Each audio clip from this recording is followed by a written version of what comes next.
Breaking news liquor scam కేసులో 12 గంటలుగా విచారణ కొనసాగుతుంది. విచారణ ముగిసిందని మొదట చెప్పినా మరోసారి విచారణ చేయాలని సిట్ అధికారులు తెలిపారు. సిట్ చీఫ్ విచారిస్తారు కాబట్టి ఎక్కడికి వెళ్లొద్దని ధనుంజయ రెడ్డికి, కృష్ణమోహన్ రెడ్డికి సిట్ అధికారులు చెప్పినట్లు తెలుస్తోంది. కృష్ణమోహన్ రెడ్డి, ధనుంజయ రెడ్డి మొబైల్ ఫోన్స్ ఇప్పటికే స్వాధీనం చేసుకుని పరిశీలించారు సిట్ అధికారులు.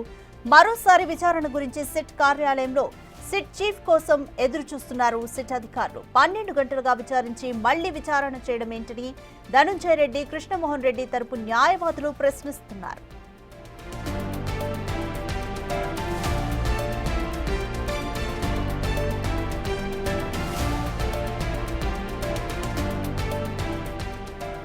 లిక్కర్ స్కామ్ కేసులో 12 గంటలుగా విచారణ కొనసాగుతుంది. విచారణ ముగిసిందని మొదటి చెప్పినా కూడా మరోసారి విచారణ చేయాలని సిట్ అధికారులు తెలిపారు. సిట్ చీఫ్ విచారిస్తారు కాబట్టి ఎక్కడికి వెళ్లొద్దని ధనుంజయ రెడ్డికి, కృష్ణమోహన్ రెడ్డికి సిట్ అధికారులు చెప్పినట్లుగా తెలుస్తోంది. కృష్ణమోహన్ రెడ్డి, ధనుంజయ రెడ్డి మొబైల్ ఫోన్స్ ఇప్పటికే స్వాధీనం చేసుకుని సిట్ అధికారులు పరిశీలించారు. ఇక మరోసారి విచారణ గురించి సిట్ కార్యాలయంలో సిట్ చీఫ్ కోసం ఎదురు చూస్తున్నారు సిట్ అధికారులు. 12 గంటలుగా విచారించి మళ్లీ విచారణ చేయడం ఏంటని ప్రశ్నిస్తున్నారు ధనుంజయ రెడ్డి, కృష్ణమోహన్ రెడ్డి తరపు న్యాయవాదులు.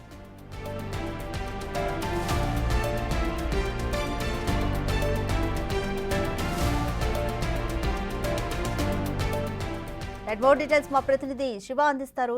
శివ, లిక్కర్ కేసుకి సంబంధించి 12 గంటలుగా విచారణ అయితే కొనసాగుతుంది. విచారణ ముగిసిందని అనుకున్నాము.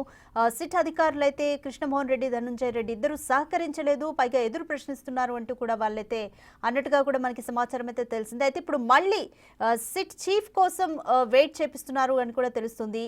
వారు విచారణకు సహకరించకపోవడం వల్లే సిట్ చీఫ్ రంగంలోకి దిగుతున్నారనుకోవచ్చా? డీటెయిల్స్ ఏ విధంగా ఉన్నాయి?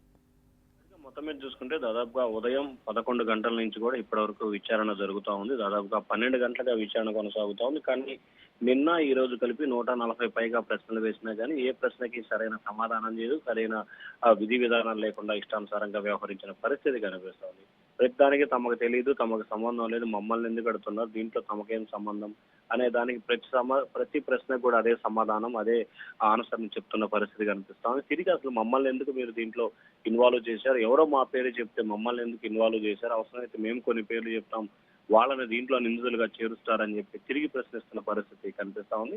దాదాపుగా ఉదయం నుంచి కూడా ఏమాత్రం కూడా విచారణకి ఇద్దరు, ధనుంజయ రెడ్డి కానీ కృష్ణమోహన్ రెడ్డి కానీ సహకరించిన పరిస్థితి కనిపించలేదు. వీరిద్దరి ఫోన్లను స్వాధీనం చేసుకుని పూర్తి స్థాయిలో డేటాను అంతా కూడా పరిశీలిస్తున్నారు. మరొక విచారణ సంబంధించి కూడా మొదట పూర్తయిందని చెప్పారు. ఆ తర్వాత మళ్ళీ విచారణ చేస్తున్నారు. సిట్ చీఫ్ కూడా కొద్దిసేపట్లోనే వస్తాడని చెప్పి దాదాపుగా రాత్రి 9 గంటల నుంచి కూడా చెప్తా ఉన్నారు. కానీ సిట్ చీఫ్ ఇంకా రాలేదు పరిస్థితి కనిపిస్తా ఉంది. ప్రస్తుతం వాళ్ళిద్దరు కూడా విజయవాడ సిపి కార్యాలయంలో ఉన్న పరిస్థితి కనిపిస్తా ఉంది. కానీ విచారణకు వారు ఏమాత్రం కూడా సహకరించిన నేపథ్యంలోనే సిట్ చీఫ్ వచ్చి వారి దగ్గర నుంచి కొంత వివరాలు సేకరించే ప్రయత్నం చేయటమా, లేకపోతే మీరు ఎందుకు సహకరించట్లేదు, ఇదే అంశానికి సంబంధించి తాము కోర్టు దృష్టికి తీసుకెళ్తామని చెప్పే అవకాశాలు కూడా కనిపిస్తున్నాయి. ఏదేమైనప్పటికీ ఉదయం 10:30-11 గంటల సమయంలో వారు సిట్ కార్యాలయానికి చేరుకున్నారు. ఇప్పటి వరకు వారైతే ఏమాత్రం కూడా విచారణకి సహకరిస్తున్న పరిస్థితి కనిపించట్లేదు. Radhika, thank you Shiva.